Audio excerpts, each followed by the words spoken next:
Bonjour à tous et bienvenue mesdames et messieurs dans cette émission Exprimez-vous, s'exprimer en toute liberté. Et nous sommes toujours des cœurs avec nos frères qui sont à Goma dans tous les territoires pris conquis par l'ennemi. Nous sommes là aujourd'hui, nous allons parler nation, nous allons parler la République démocratique du Congo comme nous le faisons toujours. Merci de joindre à nous, merci à vous de nous suivre partout. Vous nous suivez à travers la radio Afro Diaspora Média via l'application Afro Diaspora Radio. Vous nous suivez sur YouTube Afro Diaspora Média Télévision. Vous nous suivez à Vancouver, comme je l'ai dit toujours. Vous nous suivez à Nairobi. Vous nous suivez ici en République démocratique du Congo. Vous nous suivez à Kinshasa, précisément à Goma. Vous nous suivez, là je vois nos auditeurs de Goma. Vous nous suivez à Bukavu, partout dans la République démocratique du Congo où vous nous suivez. Bienvenue dans cette émission à grand public. Exprimez-vous, l'expression libre, s'exprimer en toute liberté. Aujourd'hui, nous allons parler ou s'exprimer autour d'une thématique, les enjeux de l'agression rwandaise, diplomatie tshisekediste. Aujourd'hui, la guerre n'est pas vraiment évoquée par le gouvernement actuel. On parle de la diplomatie, on parle du dialogue d'un autre côté. On va un peu parler avec Joël Nomba, analyste politique et juriste. On va un peu voir comment on peut trouver les réponses aux questions de la sécurité ou l'insécurité à l'est de la République démocratique du Congo. Joël Nomba, l'habitué de la radio, que je dis bonjour et bienvenue chez nous. Bonjour toi, cher Moïse. Le plaisir est pour moi de partager aujourd'hui le même plateau qui nous donne le cadre de réflexion. Et je dis également bonjour à l'équipe technique de Afro Diaspora. Je dis également bonjour à tous les compatriotes qui nous suivent depuis l'Est de la République de la RDC, qui sont à Bukavu, qui sont à Goma également, la ville sous l'emprise de l'ennemi rebelle du M23 et aussi la complicité du Rwanda. Je salue également nos compatriotes Wazalendo qui résistaient à l'attaque de l'ennemi et je les encourage à continuer comme ça parce que nous avons que le Congo comme mère patrie et nous avons que ces sols comme héritage légué par nos ancêtres. Et donc, nous avons intérêt à préserver notre pays. Très bien, merci beaucoup. Je ne commencerai pas cette émission sans souhaiter un joyeux anniversaire à Gradiel Matondo, expert en marketing digital. Il n'aime pas être appelé expert. Il maîtrise un peu pas mal le marketing digital et community management. Les CEO de 7 Level Up. En fait, joyeux anniversaire, cher frère. Que Dieu vous bénisse. Gradiel Matondo. Oui, comme je le disais dans l'entrejeu, les enjeux de l'agression rwandaise, diplomatie à la tshisekediste. Aujourd'hui, nous voyons les va-et-vient que fait le gouvernement actuel. On a vu la ministre de la Jeunesse, plutôt la ministre des Affaires étrangères, Thérèse Kaikwamba-Wagner, avec les secrétaires des Nations Unies, en train de porter plainte le Rwanda, de trouver des solutions diplomatiques. Aujourd'hui aussi, Patrick Mouya, le porte-parole du gouvernement, a conduit la plainte de la RDC aux instances des droits de l'homme. Est-ce qu'aujourd'hui, pour parler de paix à l'est de la République démocratique du Congo, au territoire déjà conquis par l'ennemi, par, je cite, Corneille Nangaa, qui est aujourd'hui comme vu agresseur derrière Paul Kagame qui finance un peu cette guerre, si je peux le dire comme ça, est-ce que la RDC ne pourra pas voir autrement que la diplomatie, cher Joël Nomba?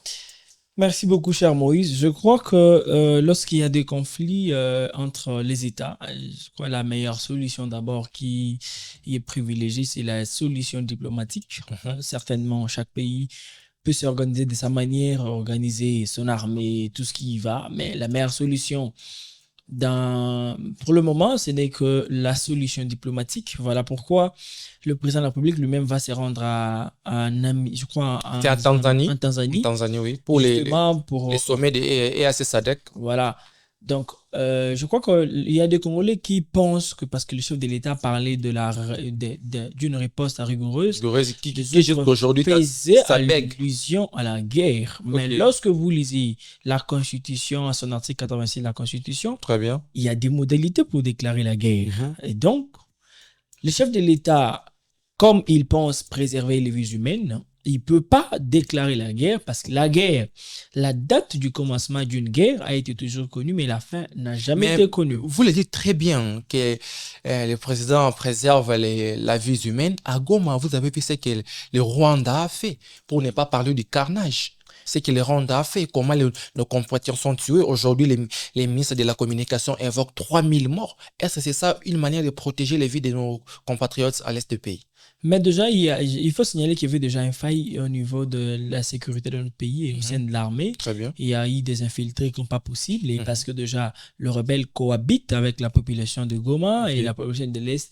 On ne peut pas riposter avec les armes. Très bien. Parce que déjà, ils cohabitent. Et si on riposte avec les armes, on va maintenant risquer de tuer aussi nos compatriotes. C'est que le président a peur, c'est de tuer nos compatriotes, mais de les laisser tuer par les M23, enfin par le Rwanda. Eh bien, on ne peut pas répliquer avec les armes. Voilà pourquoi le président a dit on doit préserver les vies humaines.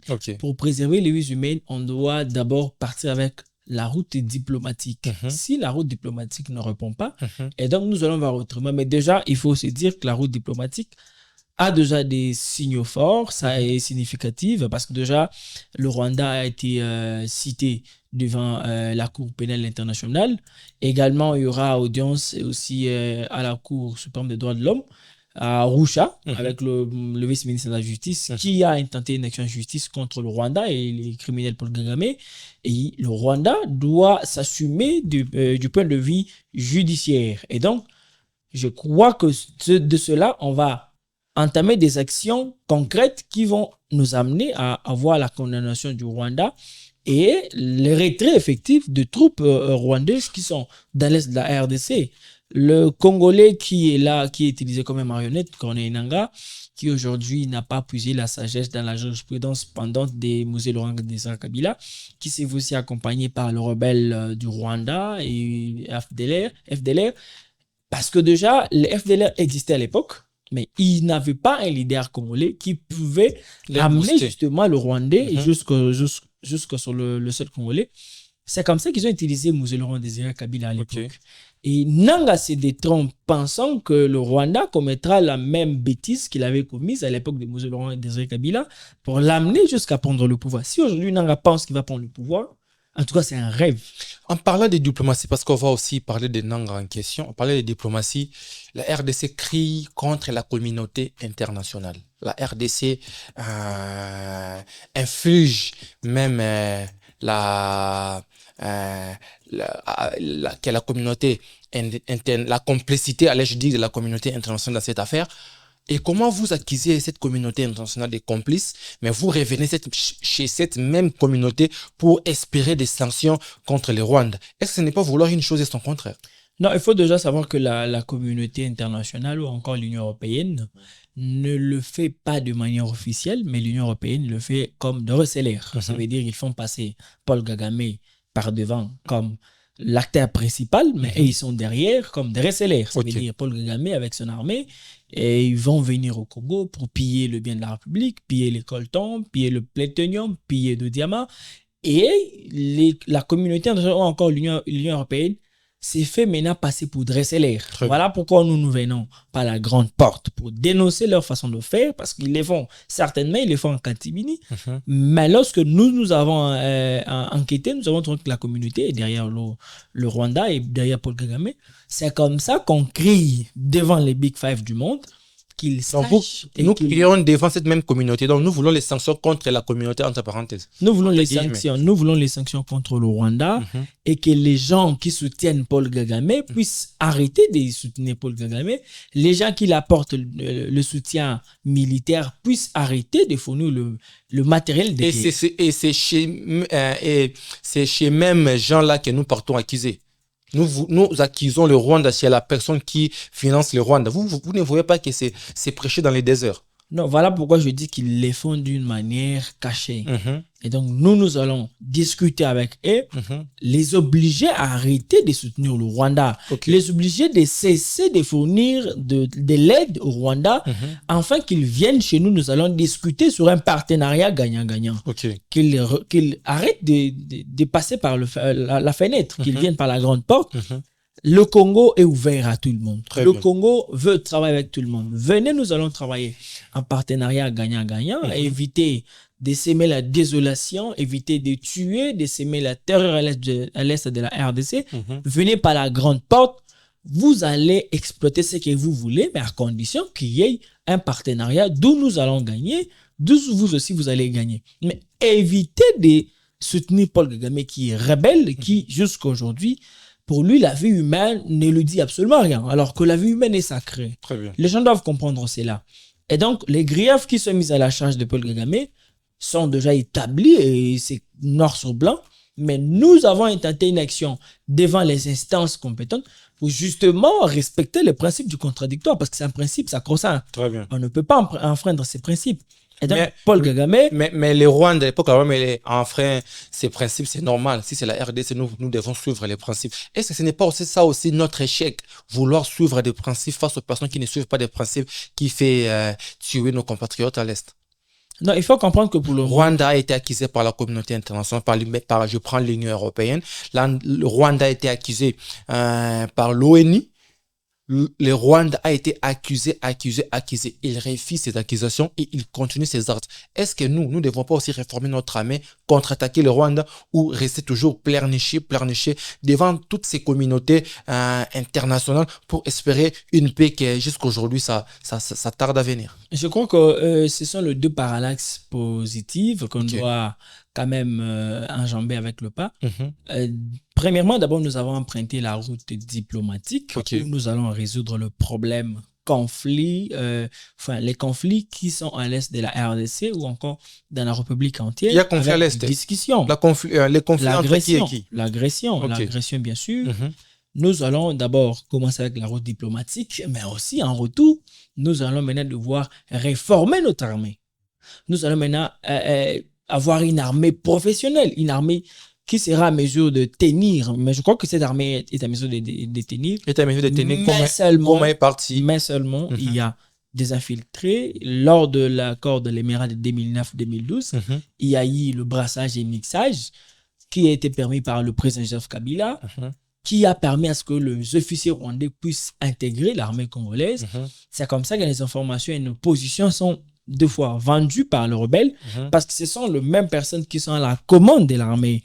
Et les personnes qui sont à la commande de notre armée, mais qui sont acolytes de Paul Kagame, ne peuvent que se soumettre au dictat de leur chef. Très bien. Et donc, nous allons maintenant prendre des discussions au niveau diplomatique, mais au niveau interne, nous allons convoquer le dialogue. Le dialogue qui va justement réunir tous les Congolais autour d'une table. Il est compris, Nanga. Il est Congolais, c'est un enfant prodigue, il est Congolais de père et de mère, il peut revenir chez lui à la maison. C'est comme ça, même dans nos villages, lorsqu'il y a une maladie qui surgit de manière spontanée, le chef convoque toujours les échevins, les anciens, tout autour de lui. Ils vont discuter du problème et aussi de la maladie qui sème des décès ou encore de personnes qui périssent par cette maladie. C'est comme ça que les chefs, avec les discussions avec les échevins et les anciens, vont devoir maintenant décider de comment faire déblayer cette maladie, comment faire extirper cette maladie au sein de sa population. C'est comme ça qu'après la route diplomatique, pour des solutions diplomatiques, nous allons revenir à l'interne, déjà avec les feux verts des prélats catholiques. On va appeler tout le monde à la table. Dès qu'on appelle tout le monde à la table, on saura qui est congolais et qui ne l'est pas. Et en ces moments-là, nous allons maintenant laisser l'ennemi à nu. Ça veut dire qu'il sera déniché avec beaucoup de facilité. On va extirper toutes les personnes qui ont réussi à intégrer notre armée par les brassages et mixages. On va maintenant implanter une nouvelle structure de l'armée.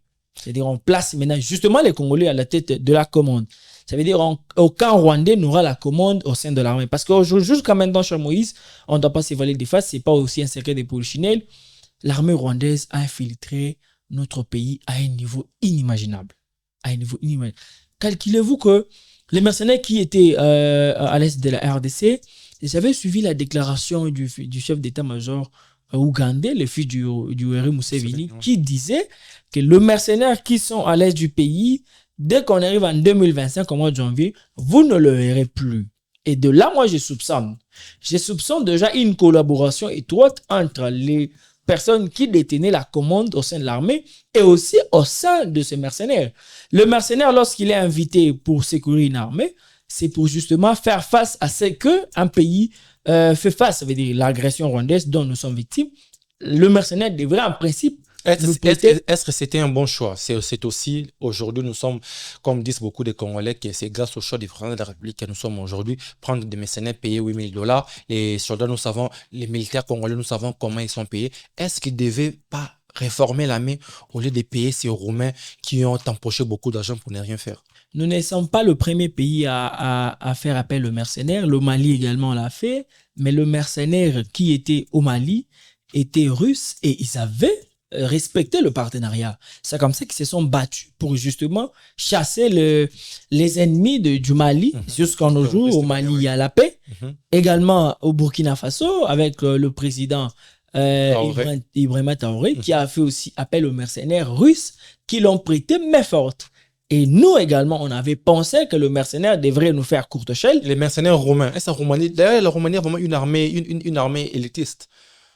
Voilà pourquoi on pensait que l'armée Roumanie pouvait nous faire courte échelle. Malheureusement, ils se sont fait aussi passer pour des rebelles parce qu'ils étaient déjà en discussion avec les rebelles. Regardez la vidéo dont Willy Ngoma gueulait sur l'un d'entre eux et du coup, pour les emballer, arriver jusqu'au Rwanda, ils se saluent comme des amis qui se connaissaient depuis longtemps.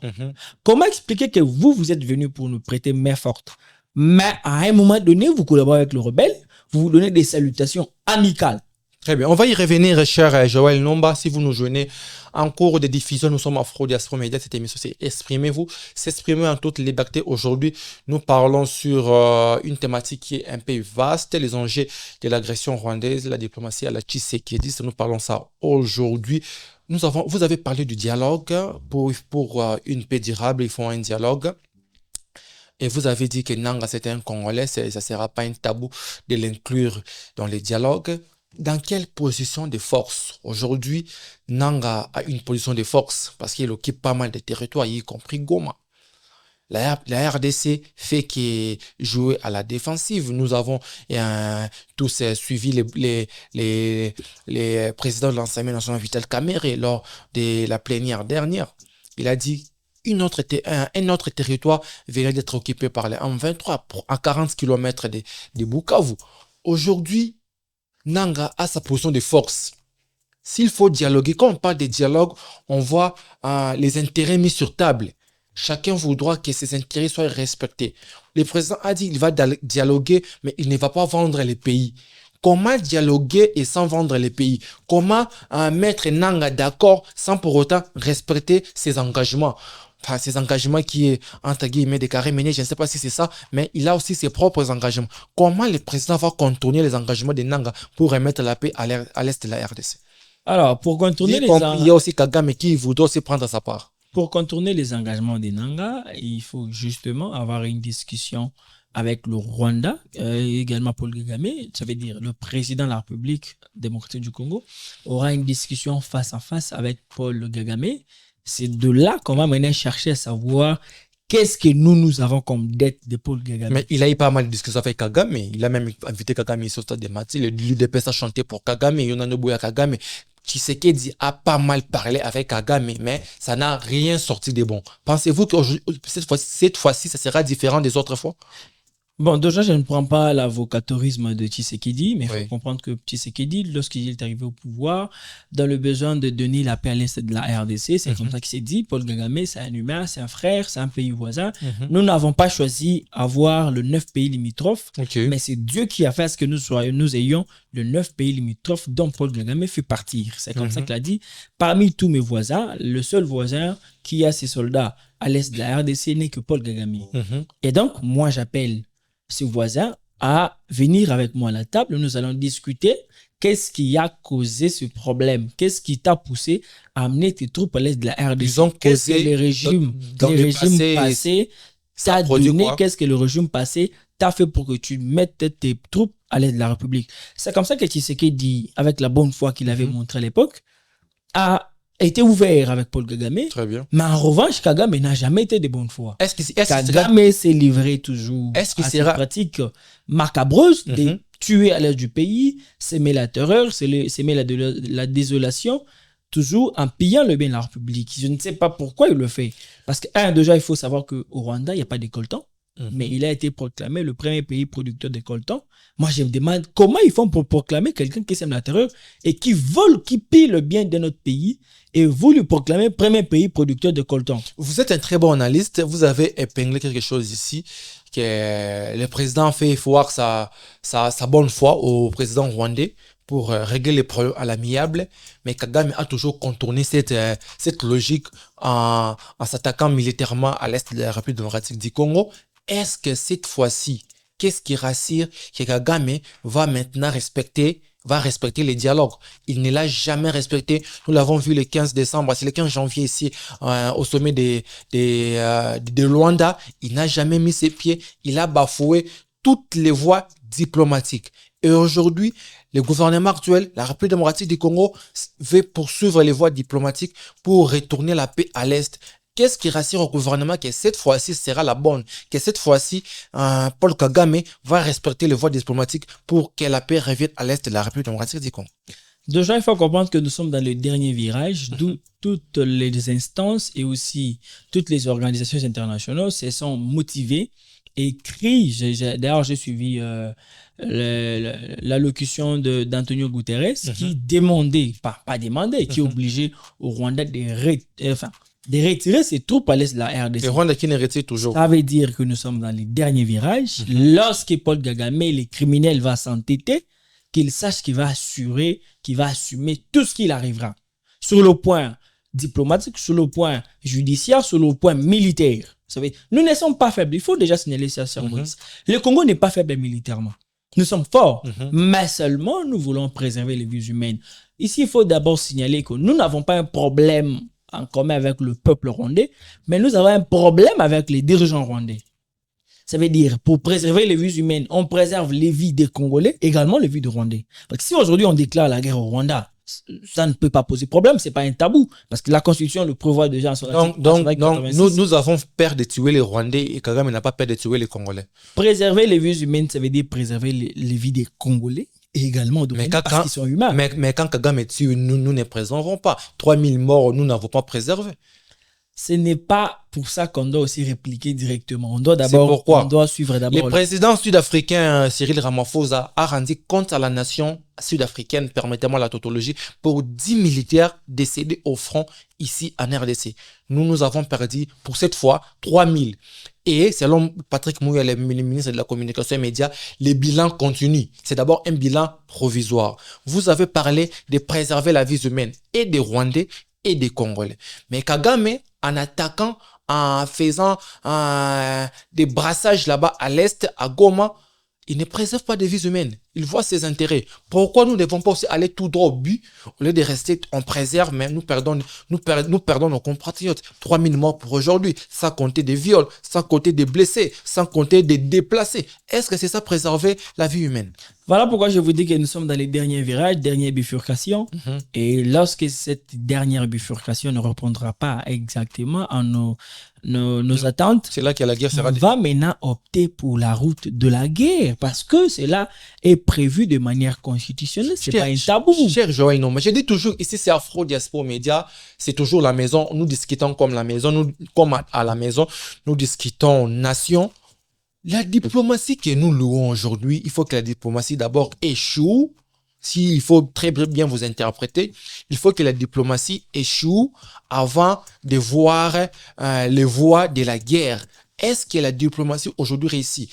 Première réunion de sécurité des Nations Unies, ça n'a rien foutu. Deuxième, ça n'a rien foutu. Qu'il y ait des condamnations en l'air, sans des sanctions. Aujourd'hui, nous ne devons pas dire que non, nous avons exploité toutes les voies de la diplomatie et ça n'a rien foutu. Nous devons s'assumer, supporter la charge de nos couilles et aller au front combattre pour récupérer nos territoires. Vous avez très bien vu Nanga avec son meeting au stade de la paix de Goma. Avec quelques indiscrétions que nous avons, il a forcé la population gomatracienne. Des autres ont été fouettés, les images circulent. Est-ce que nous devons laisser ces compatriotes souffrir au nom Nous voulons préserver la vie humaine. D'abord, nous devons d'abord finir la diplomatie. Quand Goma souffre, nous devons d'abord finir la diplomatie. Quand Nanga nous menace d'arriver jusqu'à Kinshasa, nous devons d'abord finir la diplomatie. Quand les villes proches de Bukavu sont en train d'être prises, jusqu'à quand on va préserver la diplomatie? Bunagan était pour retour, était pour aujourd'hui, nous sommes à Goma et demain peut-être ça sera Bukavu. On va préserver la diplomatie jusqu'à ce que Nanga sera arrivé à Kinshasa, cher Joël. Non?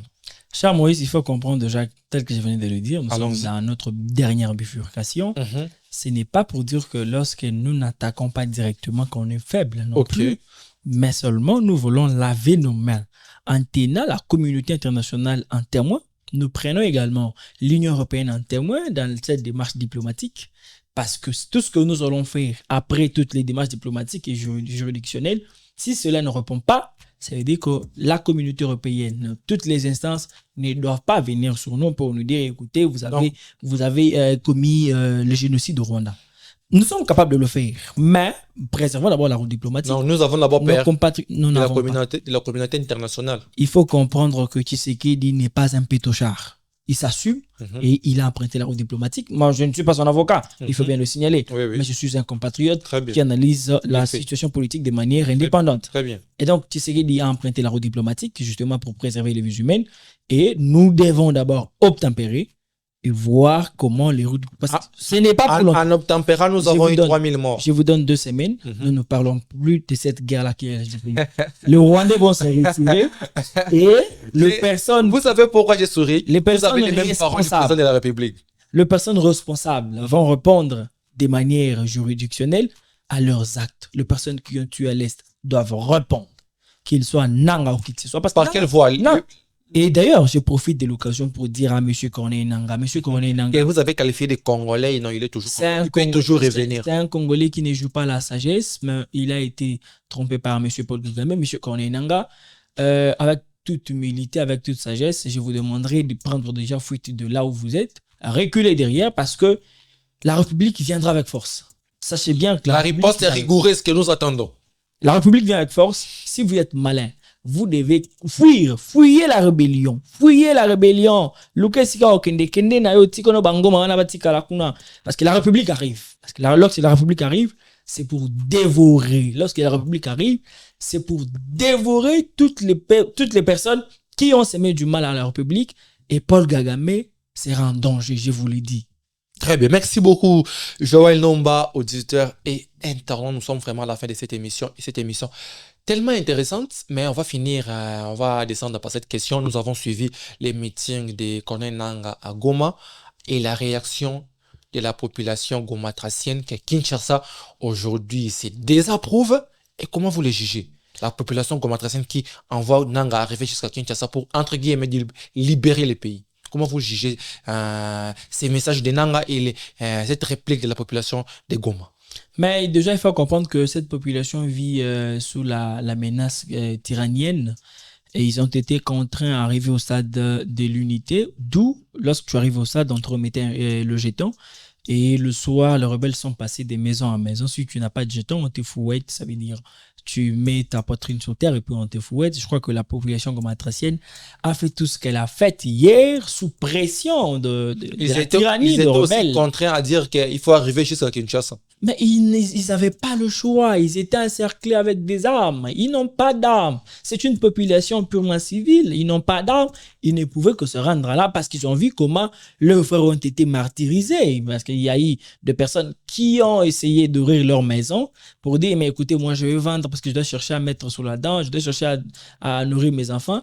Mais ils ont été amenés de manière tyrannienne par les rebelles. Ils ont été fouettés. C'est comme ça que les autres, couverts de la peur, ils se sont rendus au stade de l'unité, justement pour ne pas être fouettés. Mais écoutez, ce qui est vrai, nous allons armer, nous allons équiper notre armée. Et déjà, il faut signaler que le président Kamere a fait une demande aux députés nationaux et aussi aux sénateurs qui vont voir que leur salaire sera retranché dès la source, $500. Et d'ailleurs, moi, je m'en vais demander plus de $500, qu'on puisse arriver pour un député national, qu'on retranche 1000 ou $1 500 pour un sénateur, 2000 ou $2500. Et arriver au niveau gouvernemental, ça veut dire, déjà pour le niveau gouvernemental, nous avons trois ministres qui ont renoncé à leur salaire. Il y a le ministre Constant Moutamba qui a décidé également tout ce qui est comme salaire et avantages sera attribué à nos FRDC, également ministre de Doufamba des Finances qui a décidé de tout ce qui est comme salaire et avantages sera attribué à nos FRDC. Également aussi le ministre de la Jeunesse, Noëlla Nagato, qui a également décidé, c'est ça en tout cas je donne cutus, elle a aussi décidé faire comme les autres membres du gouvernement, elle a décidé à ce que son salaire, les avantages soient attribués à nos Ouazalais, à nos FRDC. Je crois que nous également comme population, dans cet état critique que passe notre pays, nous passons l'histoire le plus sombre de notre pays. Notre pays passe un moment très critique. Je crois que l'attitude que nous devons avoir comme Congolais, c'est de nous aligner derrière le chef de l'État, nos FRDC et nos Ouazalendo, afin d'extirper l'ennemi qui est entre nous.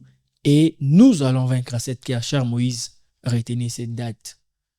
Dans 2 semaines, nous ne parlerons plus de l'armée rwandaise à l'est de la RDC. Très bien, merci beaucoup auditeurs et internautes. Comme vous avez dit, le président Félix Tshisekedi va faire sa riposte rigoureuse. Nous avait dit que Goma ne sera pas pris, Goma est pris. Nous avait promis beaucoup de choses. Mais nous sommes là, nous croyons toujours, nous sommes Congolais. Gardons foi en Dieu.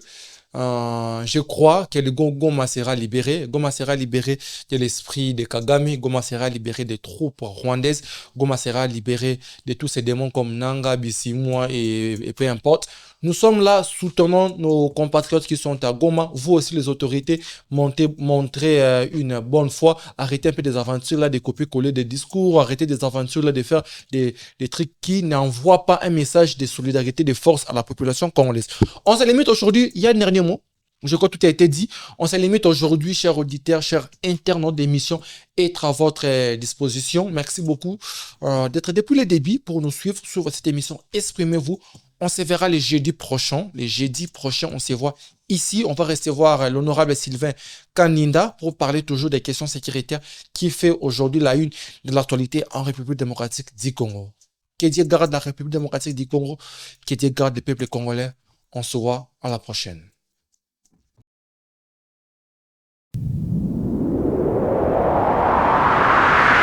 Thank